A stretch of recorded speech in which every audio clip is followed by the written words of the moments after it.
Bona tarda a tothom.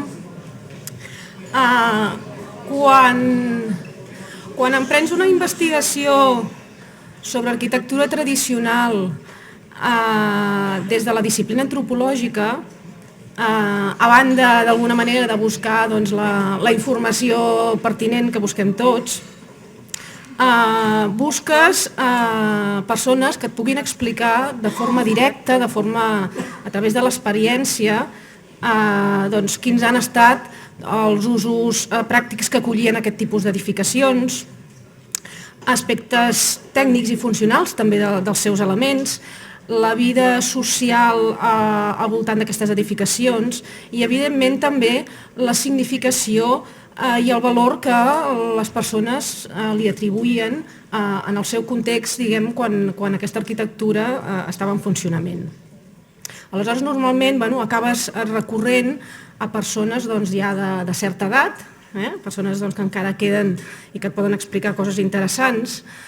El que passa que molts cops costa que fins i tot acceptin ser entrevistats, perquè et diuen aquelles 4 pedres, aquelles 4 parets velles i atrotinades, que en molts casos això estan o mig abandonades o abandonades del tot.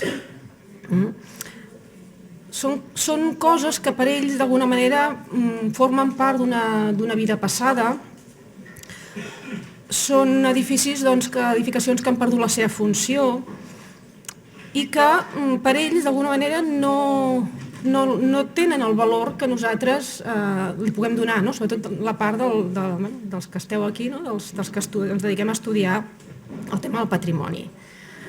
A través de la meva experiència en el que seria treball de camp a partir del que és arquitectura tradicional, en aquest cas aquí tenim el tema d'arquitectura tradicional a la Costa Brava, a la Costa de l'Empordà. Això són unes edificacions que es diuen parols, es destinaven a tenyir regularment les xarxes dels pescadors per tal de poder-les conservar abans que apareguessin les xarxes de nilon. En queden poquíssimes al llarg de la costa, és a dir, tots els pobles en els quals hi havia pescadors tenien aquest tipus d'edificacions. Aquí en veiem una, que és la de Sant Feliu de Guíxols, desapareguda ja, és a dir, en aquest cas, just després, curiosament, d'haver-ho recopilat i de fer l'estudi, es va decidir tirar-ho a terra. Entrevistant persones que havien estat tenyint, en aquest cas, perquè ens fem una idea de com eren els interiors, aquest és el cas de Calella de Palafrugell, un d'aquests tenyidors, és un dels que s'ha conservat. Vaig anar a entrevistar pescadors ja molt grans i, clar, a què associaven aquestes edificacions i aquestes formes? Les associaven a una vida dura, a una vida feixuga, a una vida de treball. És a dir, per ells no té un valor, no té una connotació patrimonial. És una perspectiva molt diferent a la nostra. Ho associen a un tipus de vida que no era reconeguda socialment. I, per tant, d'alguna forma, ells fins i tot s'avergonyeixen d'aquesta vida passada. Per tant, els hi costa fins i tot comunicar-la. Clar, et diuen això, només hi teníem, només era feina. Una mica el mateix, diguem-ne, em vaig anar trobant, a mesura que anava pujant de latitud, en aquest cas amb un estudi que vaig fer a la banda del Ripollès, al municipi més aviat de Toses. Allà ja em trobava en un entorn de pastura d'ovelles, però aquesta actitud d'aquestes persones grans, quan els hi reclamaves que t'expliquessin el funcionament i els valors que tenien aquestes edificacions per ells, em tornava a trobar exactament amb el mateix. És a dir, la preocupació fonamental era si realment aquestes edificacions s'havien arreglat, tant per dins com per fora. Fins i tot una senyora em deia, diu, ara són més maques, Ara hi ha calefacció, abans no hi havia res, havies de fer foc. És a dir, constantment les seves associacions respecte a el que són aquestes formes arquitectòniques és a el que era la seva vida quotidiana. Una vida quotidiana que tenia molt poc a veure, diguem, amb la consciència de que estaven conservant o no alguna que tenia un valor patrimonial. Per tant, d'alguna manera la valoració del que és la forma arquitectònica vindria condicionada per l'experiència personal, però que aquesta experiència personal a la vegada aniria lligada a un context sociohistòric, un context de valors. El menysteniment que es pot produir per part dels propis actors que han viscut entorn d'aquestes edificacions va de la mà del que seria el menysteniment social respecte a el que era la seva forma de vida. Ells realment fan aquesta associació. Durant molts anys el patrimoni arquitectònic ha estat menystingut. Fins i tot jo penso que ha anat una mica més endarrerit respecte a altres àmbits del patrimoni, com podrien ser l'artesania, la festa, altres manifestacions potser més de caràcter participatiu, que han anat agafant interès per part de la població, han sigut potenciades per part de les institucions públiques, d'entitats socials, d'entitats ciutadanes, i potser jo diria que el tema arquitectònic ha anat quedant una mica més endarrerit, en aquest sentit. Hi ha molts factors. N'apunto un parell que, bé, suposo que tots en serem coneixedors. Per una banda, la història de l'art, la història de l'arquitectura, durant molt temps han considerat que hi havia uns elements patrimonials que tenien més valor que d'altres. Aquest valor anava donat sobretot per la qualitat estètica, artística i tècnica de molts d'aquests elements. Eren sobretot edificacions generades des d'esferes de poder polític, social, econòmic. Era una visió de la història pensada des dels sectors dominants de la societat. I per tant, la resta de la cultura, aquesta cultura generada més per part dels sectors populars de la societat, era vista com una cultura mancada d'això, d'unes qualitats intel·lectuals, d'una intencionalitat intel·lectual o estètica, era una arquitectura més modesta. Molts cops, ja s'ha apuntat, era una arquitectura sense arquitectes i que era una arquitectura que responia a unes necessitats considerades com a molt pràctiques i, per tant, d'alguna manera com de segon ordre. És el que anomenem això, cultura popular i tradicional.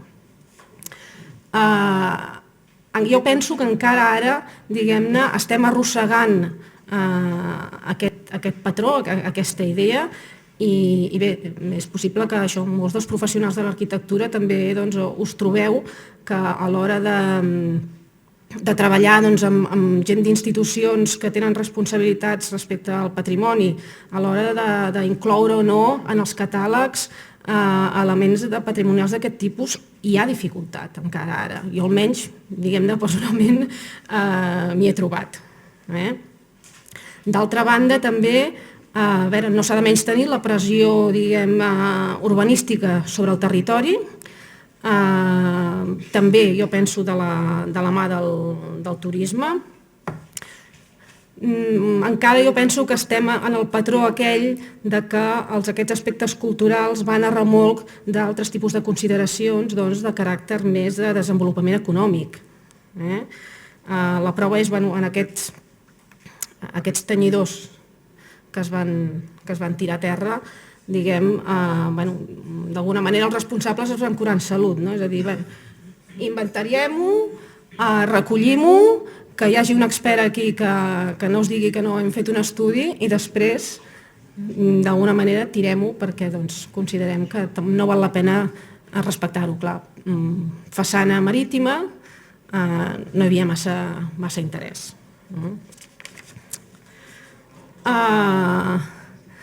D'altra banda, la perspectiva aquella d'aquestes persones grans, que eren aquestes persones que havien conviscut, diguem, amb aquest patrimoni arquitectònic d'una manera viscuda, funcional, aquesta perspectiva canvies quan passes a la generació següent. És a dir, moltes vegades això, quan havia d'entrevistar una persona d'aquestes que era reticent, al final eren els fills d'aquestes persones les que els havien d'acabar de convèncer i els havien d'explicar que realment allò tenia un valor, tenia un valor patrimonial, que aquell passat que ells consideraven que no valia la pena, doncs per molta gent actualment sí que en tenia i que hi havia importància en o perdre-ho i a recuperar-ho. Aquest canvi de perspectiva, aquest canvi potser, no sé si dir-ne de valors per part de molta gent, de tota una generació, jo penso que també ha anat vinculat d'alguna manera a un nou tipus de turisme, a una voluntat de reactivació econòmica, social de moltes zones rurals, que ha anat de la mà d'un interès potser per part de la població urbana d'aquest contacte altra vegada amb la natura, amb la vida rural, de buscar allò tradicional, que d'alguna manera en l'entorn urbà tecnificat no es troba. Per tant, s'ha tornat a l'interès pels costums tradicionals i pel patrimoni tradicional. Jo diria fins i tot que es tractaria d'una visió actualitzada del que ja buscaven els romàntics del segle XIX. És a dir, aquella imatge idealitzada d'aquell món rural que realment estava generada a partir de la distància. Eren persones que no havien estat implicades directament en la vida d'aquests escenaris. Consideraven això que aquest entorn rural era el dipositari, el conservador d'uns valors essencials, d'uns valors autèntics, i que aquests valors es traduïen en unes manifestacions culturals que eren fruit d'un estret contacte amb la natura. Actualment, evidentment, estem en el context d'una societat de consum i aquest patrimoni tradicional, diguem-ne, ha passat pels sedars d'aquesta societat de consum.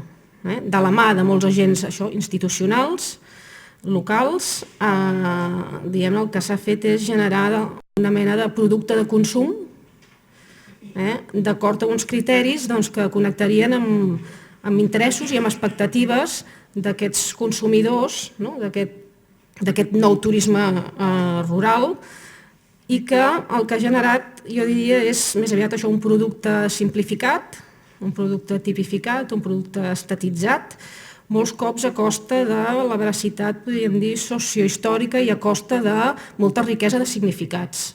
Pel camí jo penso que s'han quedat moltes coses. S'ha rehabilitat, s'ha construït a partir d'un model d'arquitectura local típica, rural, autèntica. S'han eliminat alguns elements per descartar-ne d'altres i s'han d'alguna manera imitat, ara ho veurem aquí, s'han dedicat a imitar alguns aspectes materials, estructurals, estètics, deixant de banda la seva raó històrica i ambiental. S'estan construint, tots segur que ho hem vist, edificacions imitant estructures. Aquí veiem, per exemple, a la zona de Toses, veiem el que era l'habitatge familiar i després tenim aquestes estructures adjacents que eren pallers, pallisses, on guardaven el bestiar i d'alguna manera el referent, es va comprovant majoritari, és que aquesta imitació, aquest referent que s'agafa precisament és el de la pedra vista, que és el d'aquestes construccions adjacents, no les construccions en les quals es vivia, que precisament es arrebossava. En algunes de les entrevistes, aquí tenim, per exemple, això, cases, tots hem vist, construïdes, en aquest cas és a Toses, també és la mateixa àrea, diguem-ne, d'aquest tipus d'edificacions, les originals, i aleshores s'ha anat proliferant tot aquest tipus d'arquitectura. En aquest cas a Planoles, també molt a prop d'allà. És a dir, que clar, el que fan, diguem-ne, és transformar el paisatge d'una manera, això, doncs, simplificant continguts, simplificant formes. Aquí podem veure, per exemple, precisament això, amb un mateix nucli, encara la casa que està pendent de rehabilitar i darrere tenim el que ja figura que han arreglat.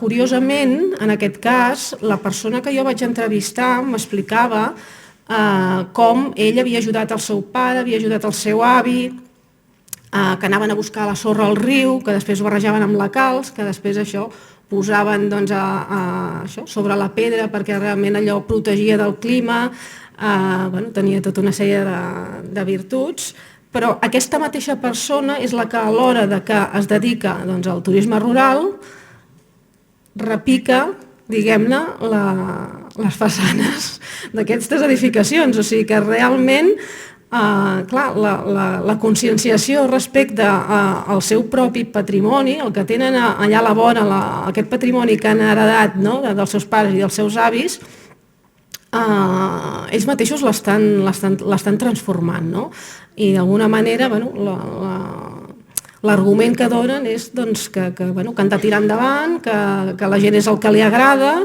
i que és el que ven. És a dir, en realitat ens estem trobant davant d'un producte de consum, és a dir, estan convertint el patrimoni en producte de consum.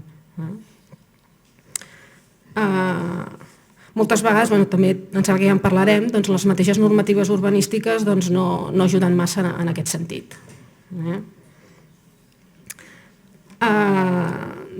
Jo penso que d'alguna manera podríem parlar fins i tot això de patrimoni reinventat, perquè el que fem és, a partir d'una idea, diguem-ne això, idealitzada a partir de la distància, de la societat més urbana, estem diguem-ne, canviant, que el patrimoni de per si sempre està subjecte als canvis que la societat va cedint. La societat canvia, la societat utilitza les edificacions amb significats diferents i amb usos també diferents, però bé, de vegades no sé si entra poc i massa.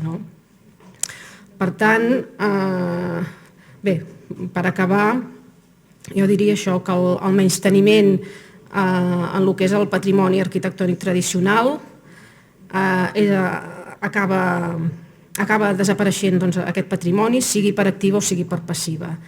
I la seva supervivència, si primer va passar pel sedàs de la mitificació dels romàntics, actualment està passant pel raspall, pel sedàs de la societat de consum, i bé, jo espero que en el que és l'àmbit més dels professionals que es dediquen a aquest àmbit de l'arquitectura, del patrimoni, ho sapiguem fer cada cop una mica millor, i realment jo crec que la interdisciplina és una de les vies importants, perquè realment hi ha uns aspectes tècnics que sou els arquitectes, diguem, els que podeu aprofundir i els que hi enteneu, però després hi ha la part, diguem-ne, de la cultura, del que és conèixer la societat, quin valor tenen aquestes construccions per la societat i saber com acostar-nos a aquesta societat, com transmetre-li, com d'alguna manera fer-li entendre, fer pedagogia sobre aquesta valoració del seu propi patrimoni, perquè durant molt temps, diguem-ne, això s'ha menystingut i això, per recuperar-ho, també és una feina. No és només recuperar, diguem-ne, pedres, no és només recuperar aquesta part física, sinó que també és recuperar aquest component, aquest valor social i aquest ús social. I en principi ho deixaríem aquí.